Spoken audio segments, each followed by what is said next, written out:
Arestado ang isang lalaki at umano'y kasabwat nito sa pagnanakaw ng isang motorsiklo sa Cavite. Ang suspect nakuhanan pa ng CCTV sa isang motel habang dala ang ninakaw na motor. Yan ang ulat ni Bien Manalo.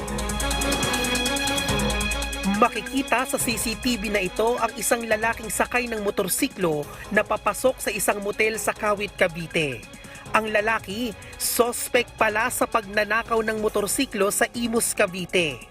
Ito'y matapos madiskubre ng may-ari ng motorsiklo na nawawala ang kanyang sasakyan na nasa tapat mismo ng kanyang bahay. Agad siyang humingi ng saklolo sa mga pulis at ipinost ang nangyari sa social media. Dahil dito, isang concerned citizen ang nagbigay pa ng kopya ng CCTV kung saan makikita ang kaparehong motorsiklo na pumasok sa isang motel sa Kawit, Cavite.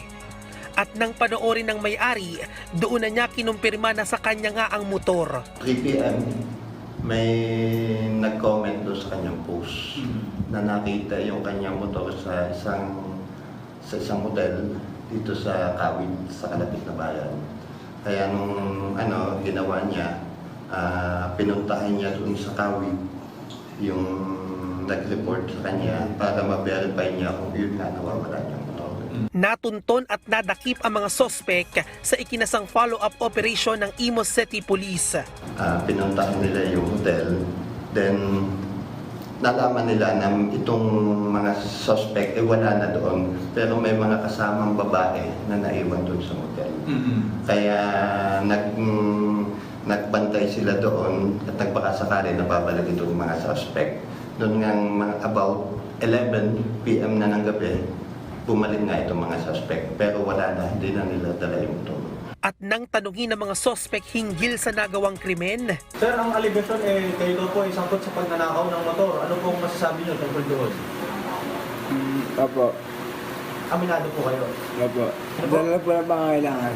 Anong partisipasyon mo naman sa pagnanakaw? Ikaw ba mismo kumuha? Opo, iniram mo po. Hiniram mo? Opo. nagpaalala naman ang pulisya sa publiko para hindi mabiktima ng mga kawatan. Sa kababayan natin, lalo-lalo na po dito sa Imus, iwasan po natin na magkaroon ng oportunidad yung mga kawatan. Nakakulong na sa Imus City Police Station Custodial Facility ang mga sospek na nahaharap sa kasong paglabag sa New Anti-Carnapping Act of 2016.